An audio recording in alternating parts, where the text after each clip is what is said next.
Kylian এমবাপ্পের জোড়া গোল, শেষ মুহূর্তে গোল করলেন ভিনিসিয়াস জুনিয়রও। এই মৌসুমে লা লিগার প্রমোশন পাওয়া ওভিয়েদার মাঠে তাই জিততে মোটেও কষ্ট হলো না রিয়াল মাদ্রিদের। জয়ের ব্যবধান ৩-০। নতুন মৌসুমে লিগে ২ ম্যাচ খেলে রিয়ালের এটি দ্বিতীয় জয়। প্রথম ম্যাচে ওসাসুনাকে ১-০ গোলে হারিয়েছিল মাদ্রিদ। দ্বিতীয় ম্যাচে এসে পরীক্ষার ছিল একটু অন্যরকম। প্রতিপক্ষ কিছুটাও অচেনা, খেলতে হবে প্রায় অচেনা মাঠেই। সেই পরীক্ষায়ও দারুণভাবে উত্তীর্ণ হলেন জাবি আলোনসোর দল। শুরুর একাদশে আজ আলোনসোর বড় চমক দেখিয়েছে। ভিনিসিয়াস জুনিয়রকে বসিয়ে রাখা হলো বেঞ্চে, বাঁ দিকে নামানো হলো ফর্মহীন রদ্রিগোকে। প্রথমার্ধে রদ্রিগো ছিলেন চোখে পড়ার মতো, বারবার ভেঙেছে প্রতিপক্ষর রক্ষণ দেয়াল। স্বাগতিকেরা ভরসা রেখেছিল মূলত পাল্টা আক্রমণে, তাতে লাভ হয়নি খুব একটা।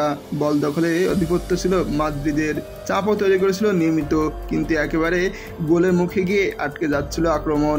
অবশেষে ৩৭ মিনিটে এসে অপেক্ষার অবসান হলো। দারুণ এক ট্যাকেলে বল কেড়ে নেন চুয়ামিনি, এরপরে বল যান আর্দা গোলের পায়ে, তার কাছ থেকে এমবাপ্পে চমৎকার টান নিয়ে ফরাসি স্ট্রাইকার নিচু শটে জালের কোণে জড়িয়ে দিলেন বল।